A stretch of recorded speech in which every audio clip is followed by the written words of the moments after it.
नमस्कार। न्यूज के चौधरी में आप सबका स्वागत है। मैं वीरेंद्र चौधरी एक बार फिर से आपके सामने हाजिर हूं एक नए सवाल के साथ। सवाल यह है कि क्या कन्हैया कुमार बना राहुल गांधी और लालू प्रसाद का फुटबॉल? आइए इसी सवाल पर देखते हैं न्यूज के चौधरी। दिल्ली के नॉर्थ ईस्ट दिल्ली लोकसभा क्षेत्र से बीजेपी के उम्मीदवार हैं मनोज तिवारी। मनोज तिवारी अपना हैट्रिक बनाने के कगार पे हैं, यानी 2014 लोकसभा चुनाव, 2019 लोकसभा चुनाव वो जीत चुके हैं और अब की बार जीतते हैं 2024 लोकसभा चुनाव, तो वो बनेगा उनका हैट्रिक। लेकिन चुनाव होगा 25 मई को, परिणाम घोषित होगा पूरे भारत का 4 जून को। लेकिन कांग्रेस ने नॉर्थ ईस्ट दिल्ली से अपना उम्मीदवार घोषित किया है कन्हैया कुमार को। वही कन्हैया कुमार जो जेएनयू के स्टूडेंट यूनियन के प्रेसिडेंट रह चुके हैं और बेगूसराय से लोकसभा चुनाव लड़ चुके हैं। 2019 में करारी हार हुई थी सीपीआई से और उसके बाद सीपीआई छोड़ के वो कांग्रेस में शामिल हुए और अब की बार उन्हें काफ़ी उम्मीदें थी कि बिहार में वो फिर से सीपीआई के नहीं बल्कि कांग्रेस के कैंडिडेट के रूप में बेगूसराय से गिरिराज सिंह को दोबारा चैलेंज करेंगे। लेकिन ऐसा नहीं हुआ और हार के कांग्रेस ने उन्हें उम्मीदवार बनाया सीधे पटना से दिल्ली लाकर नॉर्थ ईस्ट दिल्ली से मनोज तिवारी के खिलाफ। और सवाल है मेरा कि क्या कन्हैया कुमार फुटबॉल बन गए हैं? आपको सुन के अजीब लग रहा होगा, क्योंकि कन्हैया कुमार जिस विश्वविद्यालय से पढ़े हैं उन्होंने सिर्फ पीएचडी किया था और जेएनयू के प्रेसिडेंट रहे। मैंने भी जेएनयू में पढ़ाई की है, वहां से एमए एमफिल पीएचडी, छात्र राजनीति भी की है। लेकिन कन्हैया कुमार जेएनयू के होकर भी वो समझ नहीं पा रहे हैं कि किस तरह से लालू प्रसाद और राहुल गांधी के बीच बन गए हैं कन्हैया कुमार फुटबॉल। कहानी है 2019 लोकसभा चुनाव बेगूसराय। गिरिराज सिंह बीजेपी के कैंडिडेट थे, केंद्रीय मंत्री भी रहे हैं और कन्हैया कुमार चुनाव लड़ते हैं सीपीआई से बेगूसराय से। कयास ये लगाए जा रहे थे कि बेगूसराय में सीपीआई के उम्मीदवार हैं कन्हैया कुमार, तो आरजेडी उन्हें अपना समर्थन देगी।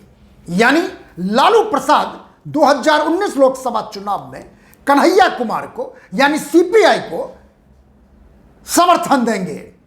लेकिन लालू प्रसाद के जहन में तो कुछ और था। उन्होंने ऐन वक्त पे बेगूसराय से आरजेडी के कैंडिडेट की घोषणा कर दी और तनवीर हसन को आरजेडी का कैंडिडेट बना दिया। चुनाव हुए, कन्हैया कुमार करारी हार हारे।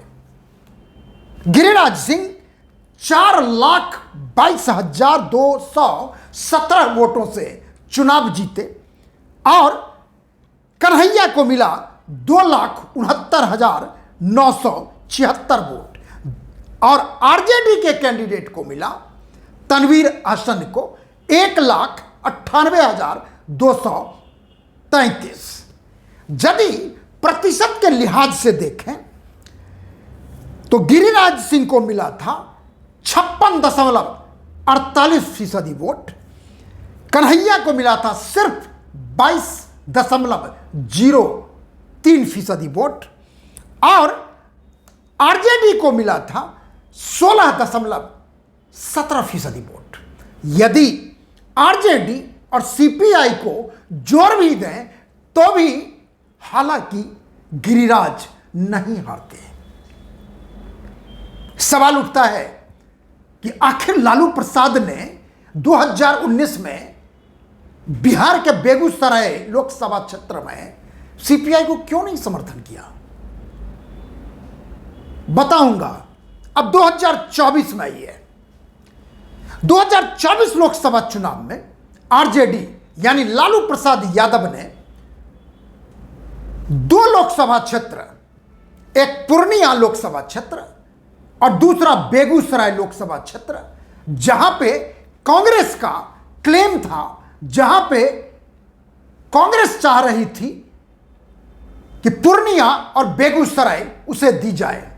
लेकिन देखिए हुआ क्या, पूर्णिया में उन्होंने किसी और को खड़ा कर दिया लालू प्रसाद ने।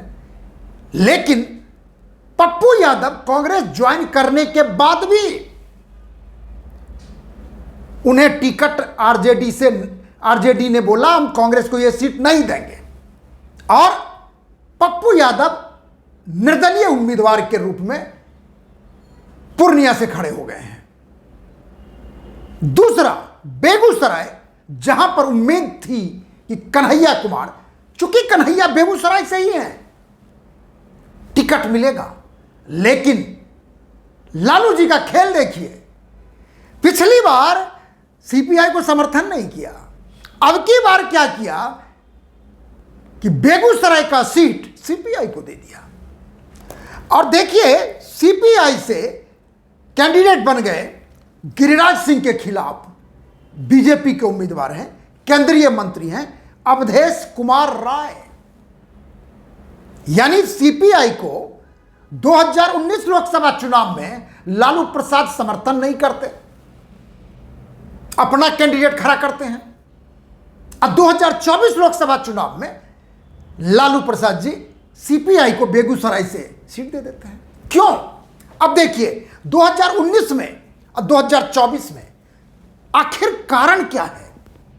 कारण सिर्फ एक है, लालू प्रसाद यादव कन्हैया कुमार को किसी रूप में बिहार की राजनीति में देखना नहीं चाहते, क्योंकि उनको लगता है कि उनके बेटों तेज प्रताप और तेजस्वी के लिए कन्हैया कुमार खतरे की घंटी है।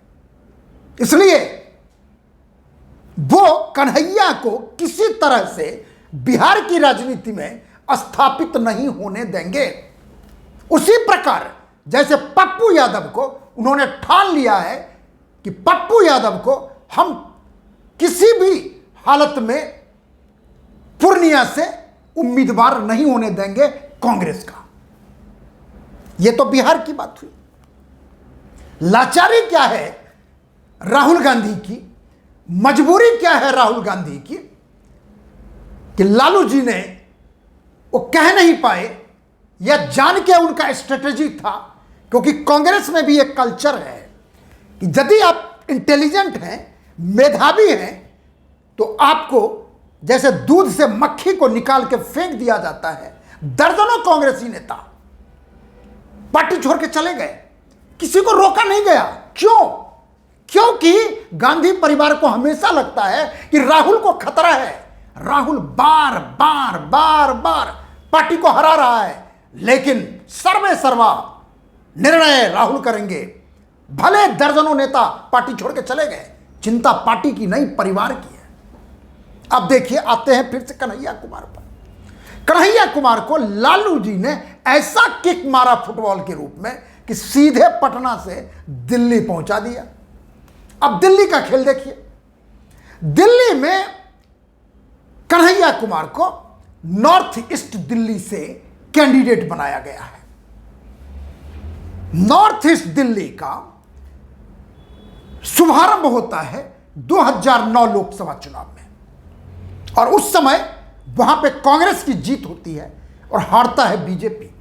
लेकिन 2014 के बाद, यानी नरेंद्र मोदी के आगमन के बाद, जैसे पूरे देश में राजनीतिक पटल पर एक भारी बदलाव आता है, वही बदलाव दिल्ली के राजनीति में होता है। 2014 हो या 2019, सातों के सातों सीट बीजेपी को मिलते हैं। और अब की बार सातों सीट होने के बाद भी बीजेपी ने 7 में से 6 कैंडिडेट को बदल दिया। किसको नहीं बदला? सिर्फ मनोज तिवारी को। कहां से? नॉर्थ ईस्ट दिल्ली से। नॉर्थ ईस्ट दिल्ली से मनोज तिवारी 2 बार चुनाव जीत चुके हैं। और मनोज तिवारी भी संयोग से बिहार के ही हैं, कैमूर जिले से हैं, उनका पारिवारिक रिश्ता है। हालांकि उनका जन्म वाराणसी में हुआ, यानी काशी में हुआ है, लेकिन मूलतः मनोज तिवारी कैमूर जिले के हैं। और उन्होंने हालांकि अपनी राजनीति समाजवादी पार्टी से शुरू की। 2009 लोकसभा चुनाव में गोरखपुर से योगी आदित्यनाथ के खिलाफ लड़े थे, लेकिन करारी हार हारे मनोज तिवारी। उसके बाद उन्होंने सपा का तो पल्ला झाड़ा ही झाड़ा, यूपी से सीधे दिल्ली आ गए। और उसके बाद चूंकि मनोज तिवारी भोजपुरी फिल्म के बहुत बड़े हस्ती रहे हैं, गाना भी लाजवाब गाते हैं, पूरा भोजपुर समाज पूरी दुनिया में जहां भी है उनको एक अलग अंदाज में देखता है। उनके छठ का गाना एक अलग अंदाज है, बोलने का लहजा अलग है, कहने का मतलब वो बिहार और ईस्टर्न यूपी के यूं कहें कि स्टार हैं। और सतही स्वभाव है, सतही स्वभाव है, एरोगेंट नहीं है। दूसरी तरफ कन्हैया कुमार पीएचडी करने आए, हर्ज नहीं है जेएनयू में, सबको निमंत्रण है, जो क्वालिफाई करता आता है। हम भी आए, आप जो भी आते हैं। लेकिन आम व्यवहार यदि आप कन्हैया कुमार का देखेंगे, इतना भारी एरोगेंस है। आरोप भी इतने लगे उन पर, एंटी नेशनल स्लोगन लगाने का भी आरोप है, जेल जाने का भी आरोप है, और टुकड़े टुकड़े गैंग का भी उन पर आरोप है। और जिस तरह से अब उनको दिल्ली के नॉर्थ ईस्ट दिल्ली में उतारा गया है, यदि नॉर्थ ईस्ट दिल्ली का आप स्वरूप जानेंगे, स्वभाव जानेंगे, जो मैं आपको बताने जा रहा हूं, 2014 लोकसभा चुनाव का, 2019 लोकसभा चुनाव का, तब हम बताएंगे कि पटना से जो फुटबॉल लालू जी ने किक करके मारा और सीधे दिल्ली पहुंचा, दिल्ली में राहुल गांधी उन्हें कैसे किक मारेंगे और फुटबॉल की तरह उठा के फेंक देंगे। सुनिए आप, नॉर्थ ईस्ट दिल्ली, जहां पर सबसे पहले आपको मैं डेमोग्राफी बताता हूं, जातिगत जो आंकड़ा जो मैंने अखबारों से लिया है। दलित की आबादी है नॉर्थ ईस्ट दिल्ली में 16.3%, ब्राह्मण आबादी है 11.61%, वैश्य यानी बनिया 4.68%, पंजाबी आबादी है 4%, गुज्जर की आबादी है 7.57%, और ओबीसी यानी पिछड़ी जाति 21.75%, और मुस्लिम आबादी है 20.74%। यानी नॉर्थ ईस्ट दिल्ली में मुस्लिम पॉपुलेशन तकरीबन 21% है। और दूसरा जो लोकेशन है नॉर्थ ईस्ट दिल्ली का, एक तरफ गाजियाबाद यूपी से मिला हुआ है और दूसरी तरफ हरियाणा से मिला हुआ है। और नॉर्थ ईस्ट दिल्ली में 10 विधानसभा क्षेत्र हैं। पहला बुरारी, तिमारपुर, सीमापुरी, रोहतास नगर, सीलमपुर, गोंडा, बाबरपुर, गोकलपुर, मुस्तफाबाद, करावल नगर, जिसमें सीलमपुर, बाबरपुर, मुस्तफाबाद, करावल नगर, ये वो कॉन्स्टिट्यूंसी है जहां पर मुसलमानों की खास आबादी है। लेकिन इन चारों एमएलए कॉन्स्टिट्यूएंसी में पूर्वांचली लोग भी काफी संख्या में रहते हैं। अब कहने का मतलब यह है कि यह डेमोग्राफी जो है, उस डेमोग्राफी में आप अंदाज लगा सकते हैं कि आगे जो हम डेटा बता रहे हैं उसका रिफ्लेक्शन आप जानेंगे। अब देखिए 2014 लोकसभा चुनाव, जब नरेंद्र मोदी के नेतृत्व में भारतीय जनता पार्टी 30 वर्षों के बाद स्पष्ट बहुमत के साथ सरकार बनाती है, उसमें नॉर्थ ईस्ट दिल्ली का क्या आंकड़ा बनता है। मनोज तिवारी 2014 लोकसभा चुनाव में आपके कैंडिडेट आनंद कुमार, जो संयोग से जेएनयू के प्रोफेसर ही रहे हैं, बड़े अच्छे प्रोफेसर रहे हैं, उनको मनोज तिवारी ने 1,44,084 वोटों से हराया। यानी विक्ट्री मार्जिन आप कहेंगे तो आपको जान के आश्चर्य होगा कि उनको मिला था 45.23% और आनंद कुमार को मिला था 34.30% वोट। विक्ट्री मार्जिन था 10.93% का। और कांग्रेस तीसरे नंबर पर थी 2014 लोकसभा क्षेत्र नॉर्थ ईस्ट में, और कांग्रेस को मिला था 16.30% वोट। यानी मनोज तिवारी आपको हराकर पहली बार नॉर्थ ईस्ट दिल्ली से लोकसभा चुनाव में जीत हासिल की थी। अब देखिए यहां पे 10.93, याद रखेंगे, हम आपको फिर से बताएंगे, 11% का विक्ट्री मार्जिन था मनोज तिवारी का आप कैंडिडेट के खिलाफ, और कांग्रेस थी तीसरे नंबर पर। अब आते हैं 2019 लोकसभा चुनाव। 2019 लोकसभा चुनाव में मनोज तिवारी की पॉपुलैरिटी कहें, नरेंद्र मोदी की पॉपुलैरिटी कहें, भारतीय जनता पार्टी की पॉपुलैरिटी कहें, आसमान छू रही थी। और वो आंकड़ा बताएगा आपको कि मनोज तिवारी 2019 लोकसभा चुनाव में जानते हैं किनको हराया था? वो शख्स थी जो दिल्ली में 15 साल तक मुख्यमंत्री रही, जिन्होंने दिल्ली के शक्ल को बदल दिया, जिन्होंने दिल्ली के अंदाज को बदल दिया, और वो थी शीला दीक्षित। और 2019 में मनोज तिवारी ने शीला दीक्षित को, अब अंदाज लगाइए आप कि मनोज तिवारी को मिला था 7,87,799 वोट, और शीला दीक्षित को मिला था, अब एक आंकड़ा मैं आपको इसी बहाने दिखाना चाहूंगा कि देखिए वो किस तरह का था। ये देखिए शीला दीक्षित हारी थी मनोज तिवारी से 3,66,102 वोट से। 3,66,102 वोट से यदि कहें तो दोनों पूर्वांचली ही थे। शीला दीक्षित उमाशंकर दीक्षित की बहू थी, और उन्नाव से भी उन्होंने चुनाव लड़ा था। उत्तर प्रदेश में 15 साल तक दिल्ली में उन्होंने मुख्यमंत्री के रूप में शासन किया था, लेकिन मनोज तिवारी के सामने बुरी तरह से शीला दीक्षित पिट गई थी और 3,66,102 वोट से चुनाव हार गई थी।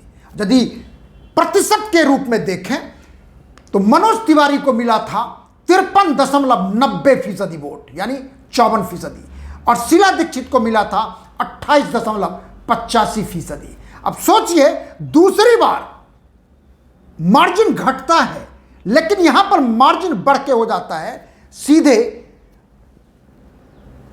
10.93 से बढ़ के 25.05। अब एक बात और, यदि 2019 में नॉर्थ ईस्ट दिल्ली से मनोज तिवारी के खिलाफ शीला दीक्षित का और आपके कैंडिडेट थे दिलीप पांडे, दोनों के वोट को जोड़ दिया जाए तो आपको आश्चर्य लगेगा कि उसके बाद भी दोनों वोट जोड़ने के बाद भी मनोज तिवारी चुनाव नहीं हारते। अब देखिए, जैसे मैं आपको बता रहा हूं कि दोनों के वोट को यदि आप जोड़ दें, 4,21,697 शीला दीक्षित का वोट और दिलीप पांडे का 1,90,856 वोट, यानी होता है 6,12,553 वोट। मनोज तिवारी को कितना मिला? 7,87,799। तो ये दोनों यानी आप और कांग्रेस को वोट को जोड़ दीजिए, उसके बाद भी मनोज तिवारी जीतते 1,75,246 वोट से। क्या कहता है आंकड़ा? अब आपको मैंने दिल्ली का दोनों लोकसभा का आंकड़ा बताया और डेमोग्राफी भी बताया, और कन्हैया कुमार की यात्रा जेएनयू से बेगूसराय और बेगूसराय से फिर दिल्ली। क्या आपको लगता है कि कन्हैया कुमार ऐसी स्थिति में मनोज तिवारी को नॉर्थ ईस्ट दिल्ली से हरा पाएंगे? आंकड़ों के खेल को मैं तकरीबन 3 दशक से देख रहा हूं। अनुमान होता है, गारंटी नहीं होती, लेकिन सुनिए हमारा अनुमान। मनोज तिवारी नॉर्थ ईस्ट दिल्ली से फिर से भारी मतों से जीतेंगे। कन्हैया कुमार यहां भी बेगूसराय की तरह फिर से हारेंगे, और अब की बार यदि वो हारते हैं तो राहुल गांधी ऐसा किक मारेंगे कि जो मैंने कहा कि राहुल गांधी और लालू प्रसाद ने कन्हैया कुमार को बना दिया है फुटबॉल, और वो साबित होगा 4 जून को कि कन्हैया कुमार कैसे बना फुटबॉल। एक किक में बेगूसराय से पटना और पटना से दिल्ली, और उसके बाद का किक कहां जाएगा ये तो हमें नहीं पता, क्योंकि कांग्रेस की दिशा और दशा पूरी दुनिया को पता है। उन्हें लेना देना नहीं है कि आप कितने प्रतिभाशाली नेता हैं, उन्हें लेना देना नहीं है गांधी परिवार को कि आप कितने बड़े वक्ता हैं जैसे कन्हैया कुमार कहते हैं। उन्हें मतलब है सिर्फ पॉलिटिक्स से भी नहीं, सिर्फ अपने परिवार से। कोई चैलेंजर राहुल गांधी का नहीं होना चाहिए। और कन्हैया तो दिल्ली में आ जाएंगे, भाषण देंगे, राहुल गांधी इनसिक्योर होंगे, सोनिया जी इनसिक्योर हो जाएंगी, प्रियंका जी इनसिक्योर हो जाएंगी। कैसे इस इनसिक्योरिटी को ढोएंगे? होगा ये फुटबॉल का किक फिर लगेगा। और दोनों बात मैं फिर से कह रहा हूं कि नॉर्थ ईस्ट दिल्ली से मनोज तिवारी तीसरी बार हैट्रिक बनाते हुए भारी वोटों से जीतेंगे, और कन्हैया कुमार फिर से करारी हार हारेंगे नॉर्थ ईस्ट दिल्ली में। और उसके बाद क्या होगा हमें नहीं पता। वो फुटबॉल के किक से कहां पहुंचेंगे, पार्टी ही छोड़ देंगे कांग्रेस का, या क्या करेंगे, ये तो भविष्य के गर्भ में छिपा हुआ सवाल है जिसका उत्तर भविष्य देगा। और ये है हमारा अनुमान, और परिणाम के लिए आपको इंतजार करना होगा 4 जून का। और मैंने अपना अनुमान बता दिया आपको, लेकिन ये मेरा अनुमान है। आखिर में यदि आपको कार्यक्रम अच्छा लगता है तो इसे आप लाइक करें, शेयर करें, और यदि कुछ कहना चाहते हैं तो कमेंट सेक्शन में जाके आप जरूर अपनी बात लिखें। हमसे आप सहमत हैं, असहमत हैं, हमारे लिए आप दोनों परम आदरणीय हैं। हृदय से आप दोनों पक्ष का हम आदर करते हैं, क्योंकि हम लोकतंत्र में हैं। यदि हम भेद नहीं है विचारों में तो फिर वो लोकतंत्र नहीं है। लेकिन एक दरखास्त है, एक अपील है, एक आदर है आपसे कि मेरे YouTube चैनल को आप सब्सक्राइब जरूर कीजिए, क्योंकि आपके सब्सक्रिप्शन के ही वजह से हम आपसे जुड़े रहेंगे और आगे बढ़ेंगे और अपनी बात साझा करते रहेंगे। बहुत बहुत धन्यवाद। नमस्कार, शुभ रात्रि।